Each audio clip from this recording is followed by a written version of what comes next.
Hello everyone, Merry Christmas.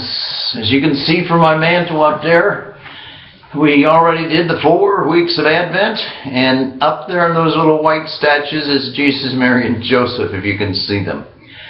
I would like to look at Christmas from the viewpoint of complicity to simplicity. Sounds great. Sounds boring. But anywho, often in our lives are too complicated, and we get so involved in so many things we don't enjoy the simple things. And I think that is very true very often at Christmas time. You were worried about gifts and meals and parties and shopping and traveling, and sometimes people get to the point where they'll say, boy, I'll be glad when this is all over and we go back to regular, normal life. And I think sometimes that is even true with the church. Did you know that in our church liturgies, or the masses for Christmas, there are 4 different readings or masses? Did you know that? I mean, there's one for the vigil, there's one for the night, usually midnight mass, and there's all readings for dawn, and then there are readings for during the day. There's 4 different sets of reading to celebrate Christmas. And so there are 4 different Gospels, 1 from Matthew, 2 from Luke, 1 from John. There are 4 different readings from Isaiah the prophet, 4 different readings. And then in the third reading, or the second reading, it's all Paul, or about Paul. Which one do you like? Which one would you like to go to when you go to church on Christmas?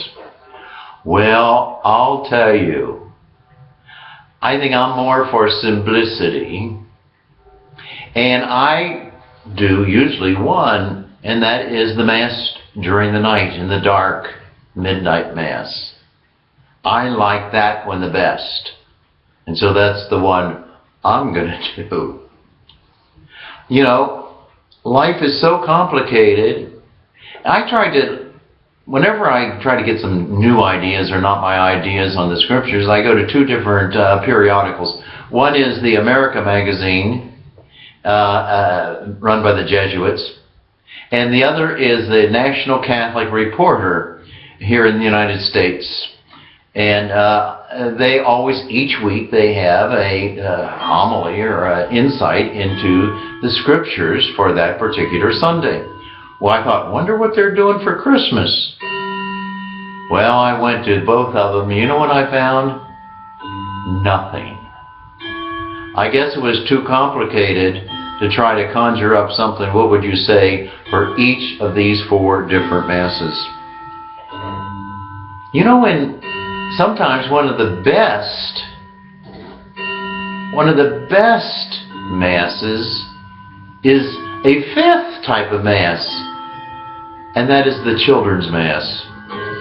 You know, when the children dress up like angels and shepherds and so forth, and then somebody reads the Christmas story very simply, and the kids come up around the crib, and they break up the gospel reading or the story, the Christmas story, into like 3, 4, 5 parts, and after each part they sing a song. And you know what? I don't know who likes that the better of the 2 groups, the kids or the parents. But it is very simple. And so I think I'm going to try to do this at my 3 masses this Christmas. That I'm going to give the homily in the beginning of Mass, and at the gospel reading, that's going to be the time of the homily and so forth, I'm going to read that gospel in 4 parts. And after each one little part of the gospel, I'm going to try to have the congregation sing a 1 verse of a particular song, Christmas song, that applies to that verse. And so 1, 2, 3, 4. And then we're going to go on, and we're going to have the prayers of the faithful, and bless the creature, the crib. Keep it simple, stupid. I think that not only applies to helter-skelter everyday life, not only applies to our Christmas life, but it applies very often to the church's life. What do you think? Did you know that there are 4 different liturgies for Christmas? If you knew that, which one do you like best? Have a good day and have a very, very Merry Christmas.